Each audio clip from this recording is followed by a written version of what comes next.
What would you do if your own father set fire to your future while smiling? I didn't cry. I didn't scream. I just sat there and smiled while the 38 million check turned to ash in my father's hands, and that smile that confused him more than the inheritance itself. Because what he didn't know was, I never needed that check to know I'd already won. My name is Sloan Whitmore, and for most of my life, being a Whitmore meant something in Eastfield, Virginia. Our family name was on libraries, city parks, scholarship funds. But while the town saw legacy, I saw secrets, and I learned early on that blood didn't always mean loyalty. My grandfather, Harrison Whitmore, wasn't just the man who founded Whitmore Holdings, a company worth hundreds of millions. He was the man who raised me when my own father couldn't be bothered. While Daniel played CEO, investor, and victim depending on the year Harrison showed up. Every single Sunday, ice cream, botanical gardens, business talks disguised as storytelling. Success isn't about what you stack, he used to say, balancing his mint chip cone as if it were currency. It's about what survives you. I'd nod even when I was only 7, even when chocolate dripped onto my sundress because I believed him. I still do. While the world saw the Bentley and the mansion, I saw the man who'd sit for hours on a park bench with me asking me what kind of company I'd build if I could build anything. And I told him the truth every time, one with heart, one where no one's voice gets ignored, and he'd smile like that was the most revolutionary business model in the world. My father Daniel, on the other hand, saw everything through a different lens threat, especially when it came from within his own house, especially when it came from me. He was the heir apparent, the only son of Harrison Whitmore. He had the connections, the private education, the blank checks.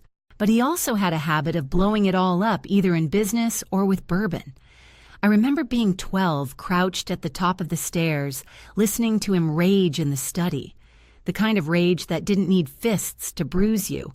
You give her everything, he barked. You think she's so special. Just admit it, Dad Sloan's your real legacy. Harrison never raised his voice. That's what scared people most. Daniel, he said evenly, I give you everything a man could need to succeed, but you sabotage it every time. You want her respect, earn it. My mother Margot tried to be the glue, but she was only ever allowed to patch what Daniel didn't notice cracking. A former art curator, refined and intelligent, she was everything Daniel thought he could dominate, but never fully did. She kept the holidays from exploding and told me lies I think she believed at the time. Your father loves you. He just doesn't know how to show it. But I did know. There's a difference between absence and avoidance. One is loss. The other is rejection. As I got older, I became the target of my father's bitterness and my brother Evan's envy. Evan, 2 years younger, learned quickly that agreeing with our father got him rewards. He was the mirror Daniel needed, the shadow of his ego. I tried to chart my own course. Evan coasted on our name. You're climbing the hard way, he told me once. Why use stairs when you've got an elevator with the family crest on it? Because I want to know every step I said. So no one can say I didn't earn it. They called me a snob, a martyr, the favorite. But the truth is, I never asked to be anyone's anything. I just wanted to become someone on my own. When college came, my father insisted I major in something ladylike. Literature, history, something befitting a future senator's wife. We don't need another Whitmore woman playing CEO in heels, he sneered over Thanksgiving dinner. Harrison never told me what to do. He asked, what excites you, Sloan? What keeps you up thinking, not worrying? And when I told him economics and business strategy, he didn't blink. He just nodded and handed me a book. Read this, then we'll talk. When I graduated top of my class and refused his offer to join the family business, I shocked them all. You're walking away from a sure thing, Daniel growled. No, I said. I'm building mine. I joined Madison Partners, the competitor he used to laugh at. Entry level. No special treatment, no shortcuts. But Harrison collected every trade article that mentioned my name, every memo I led, every team I promoted. He didn't brag. He archived. "Sloan doesn't need us to open doors," he once said to a board member. "She just needs the time to break them down herself." And that's exactly what I did while the rest of my family waited for Harrison to hand them keys to the empire. Evan got his keys early. Daniel installed him at a small branch within Whitmore Holdings. Predictably, he fumbled it. When an audit uncovered misuse of company funds, Evan begged me to cover it up. "Family protects family," he said. "Not at the expense of integrity," I replied. That was the beginning of the end, the point when bloodlines became battlegrounds. None of us knew then, but Harrison was already sick, and he was watching. But the real shock was still to come. The call came on a gray Tuesday in October. I was prepping a quarterly review deck for Madison Partners' tight timeline high stakes when my phone lit up with my mother's name. Margot never called during work hours. "It's your grandfather," she said, her voice unusually quiet. "You should come. Now." By the time I reached St. Vincent's Medical, Harrison had already been stabilized, but the news wasn't good. A stroke. Severe. Age 84. His mind was sharp, but his body, not so much. I expected chaos. What I found was a pattern, and I wasn't the only one noticing it. The room filled fast relatives we hadn't seen in years. Uncle Charles, who once soothed the family over a vineyard, now stood bedside like a dutiful nephew. Cousin Ivy, who used to complain about old money morality, suddenly whispering with the nurses. Even Aunt Eleanor, who accused Harrison of favoritism in the 90s, now brought him crossword books and chamomile tea. My father and Evan. They became daily visitors. Clean suits, fake smiles, overflowing concern. He's always been there for me. Daniel said one night at dinner, eyes suspiciously glossy with bourbon, "It's only right I'm here for him now." I said nothing. Harrison had warned me about this kind of performance.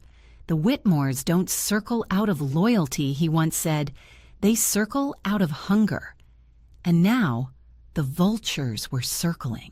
Every morning before work, I'd come and sit quietly by Harrison's side. After hours, I'd return with chamomile books, photos.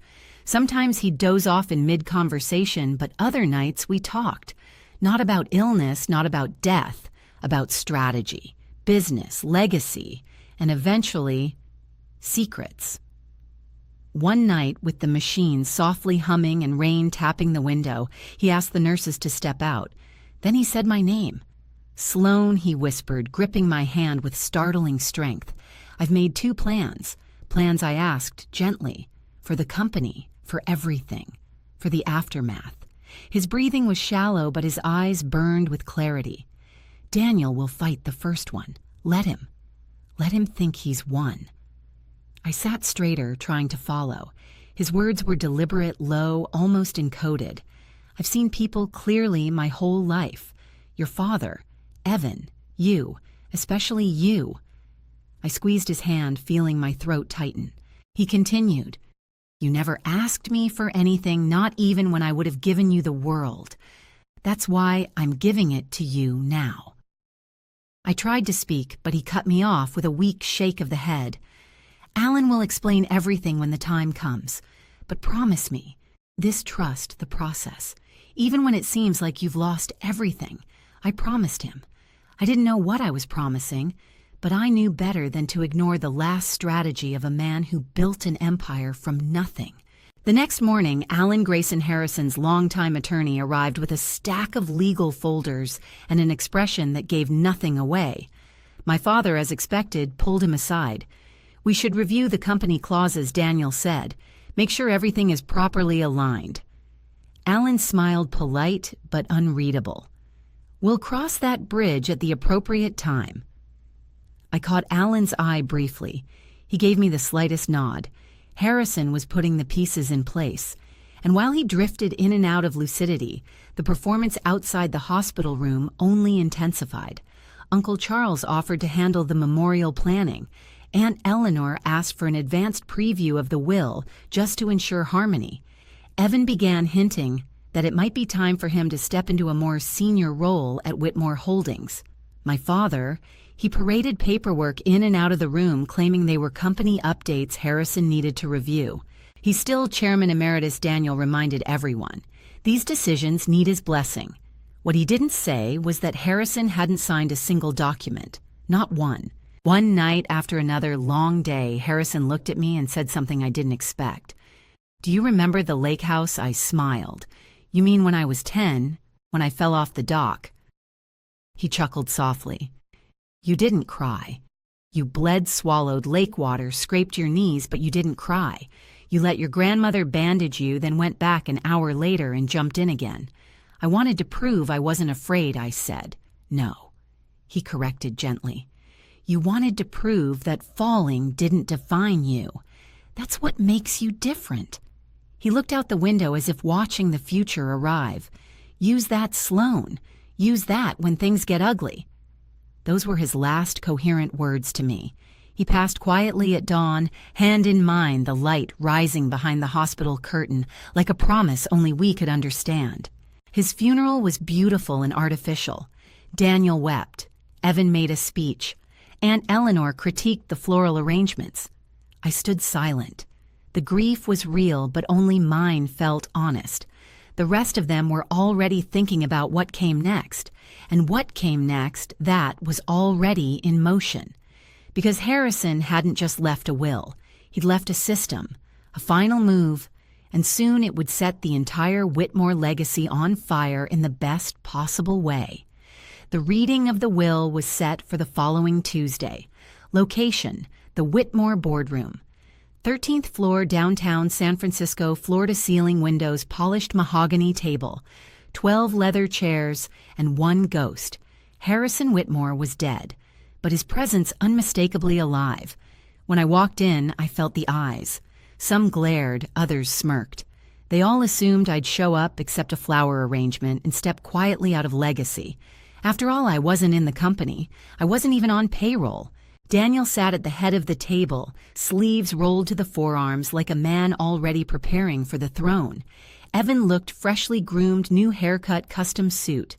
The cousins had taken the day off. Their smiles were faint, but I knew their real emotions, anticipation and greed.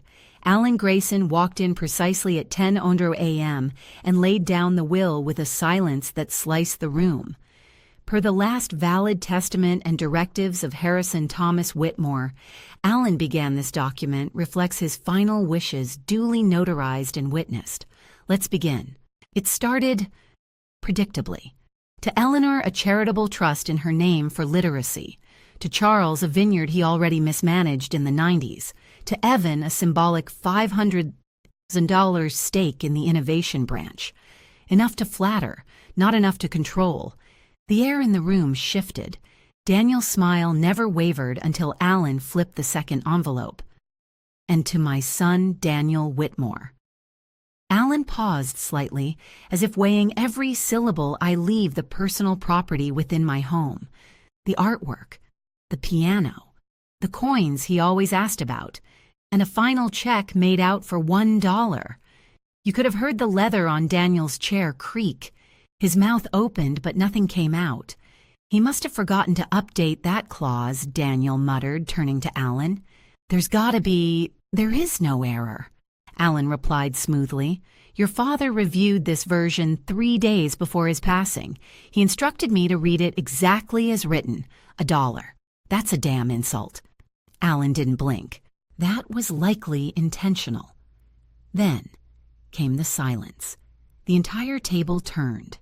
Alan reached beneath the briefcase and pulled out a sealed red envelope, and to my granddaughter he continued, turning to face me, directly. "Sloan Margot Whitmore.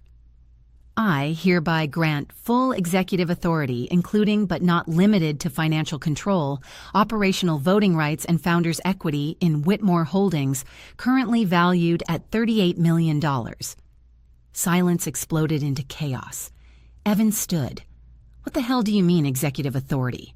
Daniel slammed his fist on the table. "She doesn't even work here." I stayed seated, completely still. The only sound was the whisper of paper as Alan slid the official share transfer across the table to me. That's when I did something none of them expected. I stood up, pulled out the blank check Harrison had once gifted me on my 25th birthday unsigned, a private token. Then I held it up. "He gave me this," I said, "but I never cashed it." I stepped over to the boardroom fireplace, flicked the lighter, and I burned it. A $38 million check disintegrating into ash while my father stared, mouth twitching, face red with disbelief. I didn't come here to inherit. I came here to protect. I looked at them one by one. You all thought you'd inherit an empire, but none of you ever built it. Harrison did, and he trained me not through bloodlines or favoritism, but through trust, through silence, through decades of watching who showed up and who only circled when it was convenient. Alan nodded faintly. "There's one more thing," he said. He pulled out a final letter, Harrison's handwriting. I recognized the pen strokes. If this is being read, it began, then I've gone. But if Sloane is still in the room, then she stayed. She chose duty over inheritance, legacy over ego, and for that, she will lead. He ended the letter with one line I'll never forget. "To my family, blood gave you access, but only character earns ownership." The aftermath, Daniel stormed out. Evan tried to charm me. The cousins went silent. The headlines the next morning, Whitmore Holdings inherited by granddaughter in silent coup. The press speculated. Some called me the invisible heir. Others asked, why her? But they didn't know what Harrison knew. They didn't know I'd been in every room taking notes, watching, waiting, enduring. And now I wasn't inheriting a company. I was rebuilding a legacy. They didn't even wait a full week before coming for me. The email arrived Friday at 6:17 a.m. sharp. Subject line, Extraordinary Session of the Whitmore Board. Urgent Review of Leadership Transition. They were trying to remove me. The same people who'd ignored every email I sent as a teenager when I suggested solar retrofits for the Florida factories. The same ones who laughed when I interned in R&D anonymously after college. Now they were quoting bylaws they never read to challenge my position. Daniel was leading the charge, of course, but he wasn't alone. Elena Zhao, the interim CEO who'd once complimented my business acumen during a brief dinner years ago, had turned too. Why? Because she'd been promised the crown. Whispers say Daniel had secretly offered her permanent control if she helped strip mine. Monday morning came. I walked into the boardroom not as a guest, but as their legally confirmed majority stakeholder. They were already seated. Daniel at the head again, pretending nothing had changed. "We're here to ensure continuity," he said smoothly. "The company's too important to be left to an untested heiress." Elena added, "Whitmore Holdings needs experienced leadership in uncertain times. Markets are sensitive." I nodded politely, then handed Alan Grayson a sealed folder. He distributed it across the table. Page 1, a 27-slide forensic audit report, prepared by Dana Brooks, my financial advisor, time-stamped, legally certified. The final slide, undisclosed personal expenditures totaling $1.7 million, trace back to the discretionary CEO reserve fund used under interim authority by Elena Zhao and approved via proxy by Daniel Whitmore. Dead. Silence. Elena blanched. Daniel sputtered. "You had no right." As of the transfer of controlling interest, Alan interrupted. "Ms. Whitmore has full oversight rights retroactive to her grandfather's confirmation. That includes financial backtracking for up to 24 months. I leaned forward. "This isn't revenge, it's governance." Then I activated the screen. Slide 28, New Vision Whitmore 2.0, Sustainability, Inclusion, and Integrity. I unveiled my next move, 5 restructuring steps already in motion, divesting unethical fossil contracts, partnering with 3 eco-startups founded by female engineers, reopening the apprenticeship pipeline. Harrison began 40 years ago for first-gen college students. Elena tried to recover, asking to remain in a transitional role. I looked her dead in the eyes. "You use the company as a sandbox. That era ends today." Daniel stood glaring. "You're not ready for this, Sloane. Then why are you afraid?" That night, I sat in Harrison's old office. It was untouched since his death. On the desk sat an envelope with my name in his handwriting. They'll try to take it all back. Let them try. but never become them. Inside was a key to a locked cabinet I hadn't touched. I opened it and found blueprints, not for buildings, for the future. Harrison had drafted a contingency model plans to scale the company in new directions, ones the old board never would have allowed, and every single page signed over to me. By Friday, headlines had flipped Whitmore's youngest CEO fires back with ruthless precision. Elena Zhao removed an ethics audit bombshell, legacy daughter or corporate avenger. But I didn't need validation. I had a plan, and now the power to execute it. The board had tried to cut me out. I didn't just hold the door. I changed the locks. For days, the building was quiet. Elena Zhao's resignation triggered a full internal audit. Daniel no longer showed his face at headquarters, and I, Sloan Whitmore, age 28, sat in my grandfather's chair, not out of arrogance, but because I had work to do. Still, something gnawed at me.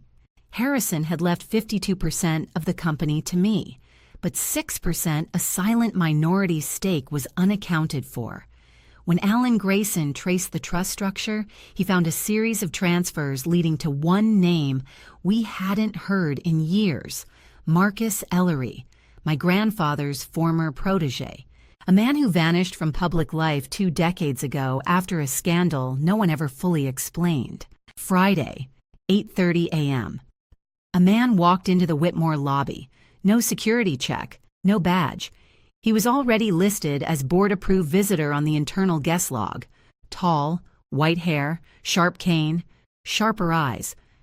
"Tell Sloan I'm not here for pleasantries," he told the receptionist. "I'm here to see what kind of heir she is." Alan met him first. They spoke for 12 minutes. No one else was allowed in. Then the door to my office opened. And there he stood, Marcus Ellery, once called the architect of Harrison's empire. "You're not what I expected," he said. "Neither are you," I replied. He placed a manila folder on the table. "Your grandfather gave me a choice. Sell my 6% when he died, or wait, watch, decide if the next Whitmore deserved it." Inside the folder were stock transfer papers, already signed. "You passed the audit, you passed the boardroom. Now pass this. Can you protect the people?" Not just the profits. I showed him the apprentice program plans, the partnership pipeline, the grants I'd started funding for women in STEM from rural counties just like my mother came from. His eyes didn't soften, but they stopped testing. "You're not Harrison." "Good." "No," I said. "I'm better. I was raised in fire."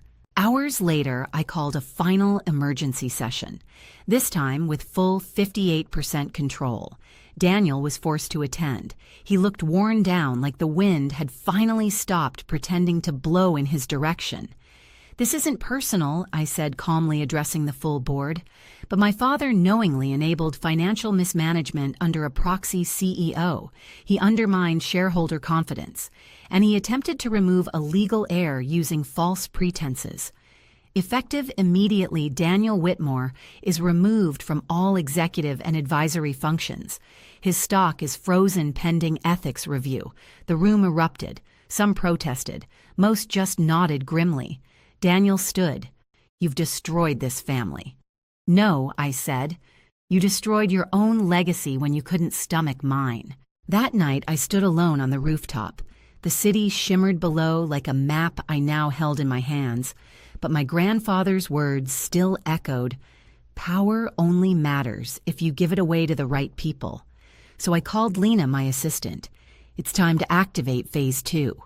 We weren't just rebuilding a company. We were going to reshape an empire into something Harrison would have never dared, something I would never apologize for. But one final twist still waited below the surface. A letter from someone I never expected, a truth about my mother that would change everything. A week after Daniel's removal, I received a package. No sender, just my name written in tight, deliberate handwriting. Inside was a letter, creased from time ink, slightly faded. The first line stopped my breath to Sloan when she's ready to understand the whole truth. "Love, Grandpa."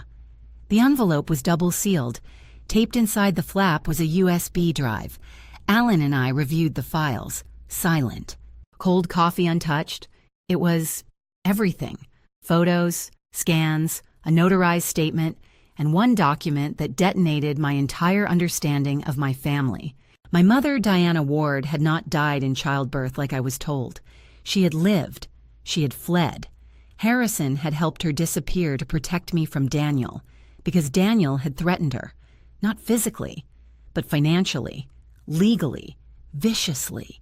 She'd tried to challenge his growing control within Whitmore Holdings when she learned he was laundering shareholder funds through shell vendors. She was silenced, pushed out. The hospital records were falsified with bribed signatures, but Harrison knew. He paid for her escape, and the clause in the will that granted me everything, it wasn't about trust. It was about justice. He couldn't protect her. So he made sure I would have the power to avenge both of us. I stared at a photo from 2001. My mother, arms wrapped around me as a baby, eyes fierce, but kind. It was the first time I ever saw her face. "We're not just bloodlines," I whispered. "We're proof that truth outlives control." That weekend, I traveled to a remote town in Oregon. The name on the mailbox was changed, but the woman who answered the door had my eyes. 2 hours later, I walked out with a folded quilt in my hands. She hadn't spoken much, just wept quietly as I told her everything: the downfall, the inheritance, the audits, the legacy. "He tried to erase you," I said, "but I kept the receipts." She touched my cheek like she wasn't sure I was real. "I didn't run to be safe," she finally whispered. "I ran so you could become dangerous." When I returned to Whitmore Tower, I called Marcus into the office. "It's time we change the logo," I said. He raised an eyebrow. To what? I slid a new design across the desk. The outline of a tree root's deep branches fractured but still rising. Below it, Whitmore and Ward. For the first time, I was no longer someone's daughter, someone's pawn, someone's backup plan. I was Sloan Whitmore Ward, a woman who burned down the family's lies to rebuild the truth. Today, I lead a company built from both vengeance and vision. Every boardroom speech ends the same way: you can inherit a fortune. But power, that's something you earn when the world swears you don't deserve it. And Daniel. He filed an appeal to reclaim his board seat. The judge laughed, then asked if he was aware his daughter now owned 76% voting power. Have you ever been erased by the people who should have protected you? Have you ever reclaimed your voice after being written out? Drop your story below. Like, subscribe, and share if you believe silence can become strength. Because sometimes the most dangerous thing a daughter can inherit is the truth.